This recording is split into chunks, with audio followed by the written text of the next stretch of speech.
Salut les amis, j'espère que vous allez bien, on se retrouve pour une nouvelle vidéo sur My Hero Academia et aujourd'hui on va se faire la review de l'épisode 22 qui est sorti légalement aujourd'hui même sur ADN, un épisode qui est l'accalmie, qui est tout simplement le après et surtout le avant. En fait il mélange un petit peu les deux, on a les résultats pour le permis probatoire, on a surtout une fin qui mangeaille comme Jaja. Pourquoi? Parce que on a un Bakugo qui devient viril, enfin, il a toujours été viril, mais un Bakugo qui a besoin de montrer ses couilles et de les poser sur la table face à Izuku qui monte en puissance. Et même si pour beaucoup d'entre vous cet épisode reste trop calme, pour moi c'est le calme avant la tempête. On a eu beaucoup de confirmations d'événements, de futurs événements. Là où ça a été cool, c'est que j'ai eu 2-3 moments de waouh, même si je m'y attendais.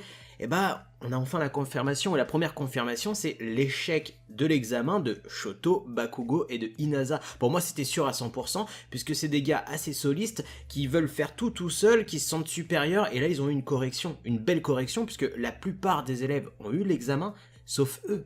Alors bon, il y en a peut-être 2-3 qui l'ont loupé et qu'on ne sait pas, mais dans tous les cas, ces 3-là l'ont loupé et c'est une belle punition. Pour moi, il fallait que ça serve d'exemple. Et l'exemple étant donné que cet examen était là pour fédérer, pour grouper des futurs héros à l'avenir. All Might vient tout simplement de mourir en termes de héros, il faut une suite, il faut un après, et cet après c'est la nouvelle génération. Mais au final cet échec n'est pas réellement un échec pour Shoto et tous les autres élèves parmi les 100 qui ont loupé l'examen, c'est tout simplement une remise en question. Pourquoi? Parce qu'ils peuvent passer un rattrapage entre guillemets sur 3 mois, pour valider leur permis. Et c'est là où c'est cool parce qu'on nous explique que dans l'examen, dans les 100 derniers, ils ont été sélectionnés parce que pour les jurys, c'est de la graine de champion pour l'avenir.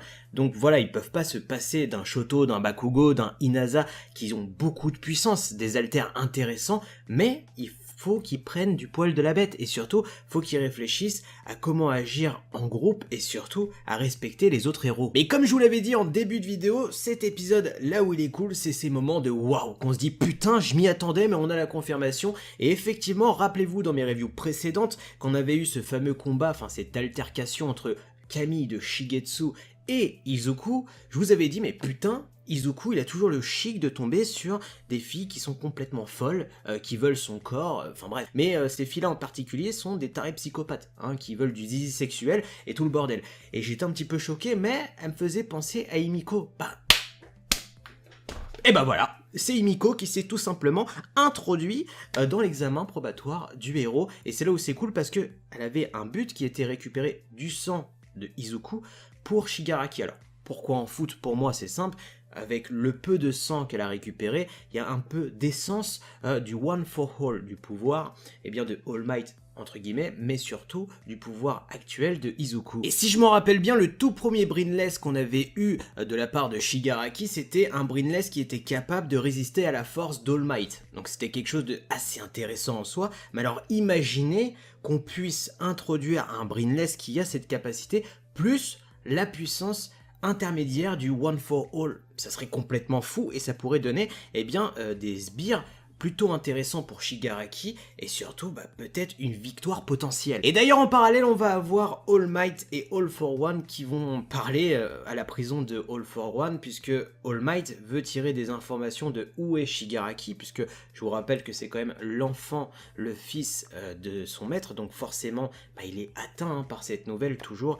Malgré qu'il a perdu ses pouvoirs, il veut faire quelque chose et surtout, il veut briser les rêves de All for One, tout comme All for One veut briser All Might. Et c'est là où c'est intéressant puisqu'on va avoir une conversation qui va être un petit peu vide, stérile, puisque les deux vont parler de leur utopie, mais au final, qui va gagner? Et c'est là où c'est intéressant puisqu'on a un combat maintenant indirect des deux anciens ténors de leur génération. On arrive enfin au dernier moment de cet épisode qui m'a complètement fait waouh, tu vois, pourquoi? Parce que même si je m'y attendais, on va avoir un deuxième combat, enfin un réel combat entre guillemets entre Izuku et Bakugo. Et c'est là où c'est intéressant puisqu'on a un Bakugo qu'on voit qui est très intelligent, qui a complètement tout compris de l'histoire de Izuku, de comment il a obtenu son pouvoir, de qui il est réellement, etc. Et qui jalouse un petit peu cette progression rapide. Alors, ça me rappelle totalement Naruto, et ça je m'en excuse parce que j'ai lu pas mal de mangas et peut-être que vous êtes plus jeune que moi, mais ceux qui ont lu Naruto, j'en suis sûr que vous avez fait le lien entre les deux. Pourquoi? Parce que Izuku ressemble étrangement à Naruto, le mec qui était capable de rien et que maintenant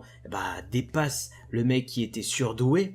Et Bakugo réagit comme Sasuke à l'époque, en mode putain mais comment un simple merdeux peut me dépasser alors que j'étais voué à devenir plus fort que lui. Comment est-ce possible? Et honnêtement, je m'en cache pas, pour moi, Kohei Oichi a voulu faire un clin d'œil à Naruto, puisque la scène rappelle réellement la scène où Naruto va voir Sasuke, Sasuke lui dit maintenant monte en haut sur le toit, on va régler nos comptes, faut qu'on discute.